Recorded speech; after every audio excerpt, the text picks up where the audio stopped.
Hi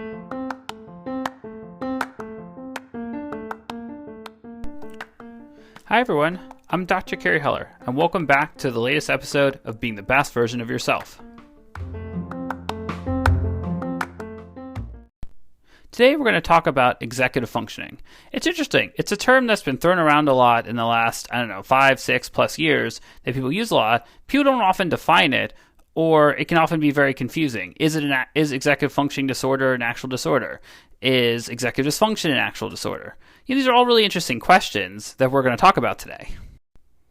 So executive functioning is essentially a set of mental processes that are used in order to get things done.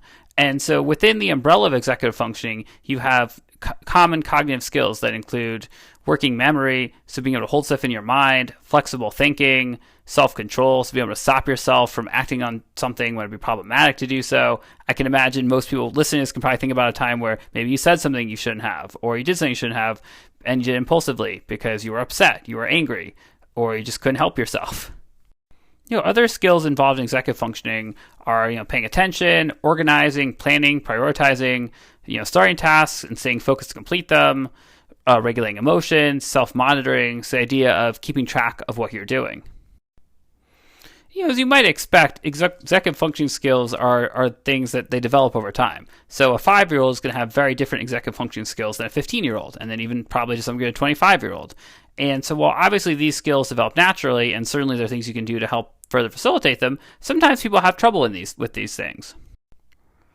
In terms of people having trouble with executive function skills, probably a couple common class examples are someone who's always late for things, or is super disorganized, has a million papers coming out of their backpack or briefcase, if people even use briefcases these days, have essentially can't find computer files, just running around all the time, just seems really frantic, is often forgetting things, someone who's constantly battling it out with their significant other because they forgot to empty the dishwasher, or they forgot to pick up their kid at school. That actually is probably a pretty big thing, so I imagine they probably have some right to be upset if that occurs. Other common issues that can occur with executive functioning that you might think about are having a hard time getting stuff done. So sitting at your desk and playing on your phone, going on Instagram, doing something instead of whatever you're supposed to be doing, or essentially having a project and you're just frozen. You can't sit, can't write, and just don't know what to do, and you're just sort of sitting there. Or the idea it takes forever to get things done, and you're constantly getting interrupted, and it's hard to get back on task. These are all examples of things that are related to executive functioning.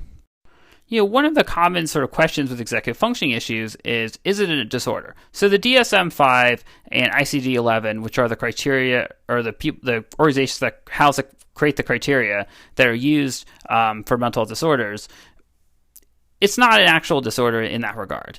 It's a complicated because it's also, people define executive functioning slightly differently in terms of which exact skills are involved, but the bottom line is it's an issue that can impact people a lot.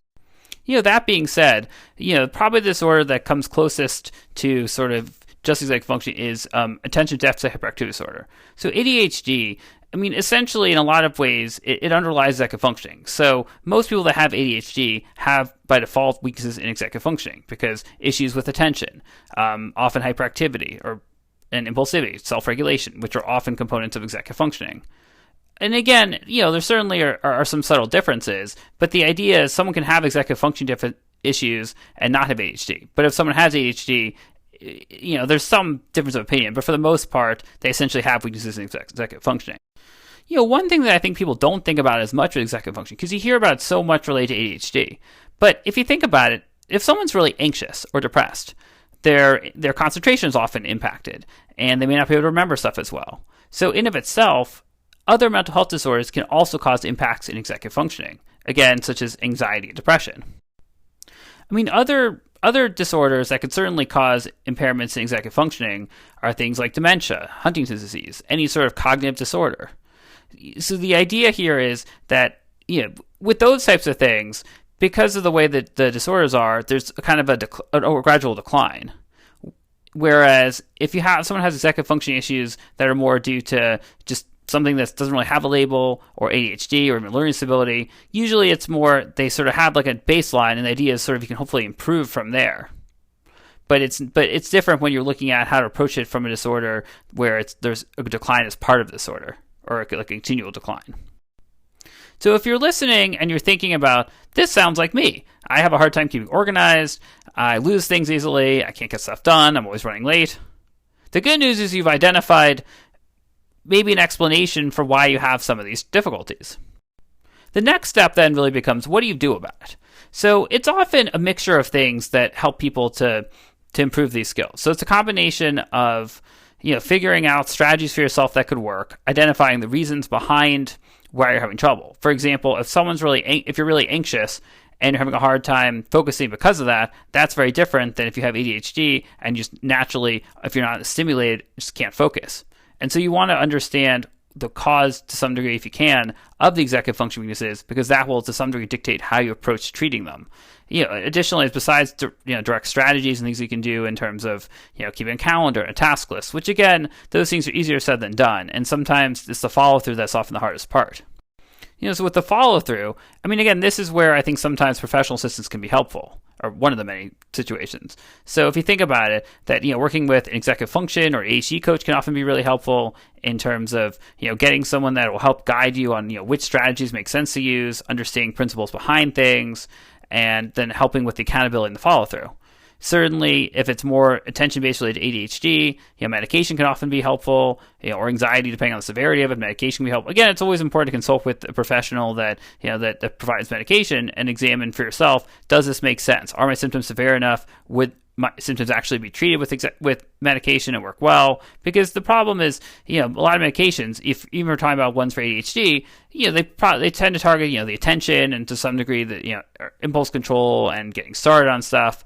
But they're not going to magically give you, the ability to be completely organized. They may help make it easier if you're more focused to follow through on strategies. And so there's a lot of benefits of medication, but it's not just about medication. Like, even if there's medication, you have to look at the behavioral piece too, in terms of strategies and other tools in order to work on that aspect of it. Because in most cases, medication alone, at least from my perspective, is not going to magically fix everything.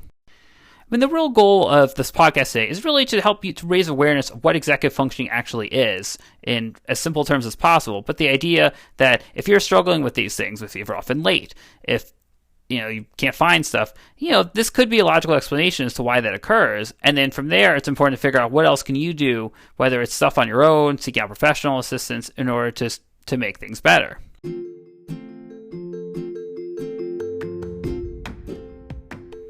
I hope that this has been helpful in getting you thinking about executive functioning to really understand what it truly is, especially if you keep hearing the term over and over again. And, if this sounds like you and you need assistance, please, it's important to reach out to whether it's a psychologist, a therapist, an ADHD or executive function coach. It's important, start somewhere and figure out by talking to someone who's going to be the best fit for you if you need professional assistance. But in general, whether you seek that out or not, it's important to, there's so many resources out there, and it's definitely a great idea to work on finding them and, ask for guidance if you need it, because the main takeaway from this is there's room for improvement. Whether your skills are really terrible or, they're pretty good, there's almost always room for improvement. And the more you work at it, the better you can get. And these can lead to, increased life satisfaction, more productivity, more free time. The list goes on and on. So it's definitely, don't take my word for it. Why don't you try it for yourself? Try to make these improvements, and you probably will be quite surprised at how much better you feel in a lot of ways, and even in unexpected ways that, life's even better by being better organized and on top of stuff. Until next time, I'm Dr. Kerry Heller.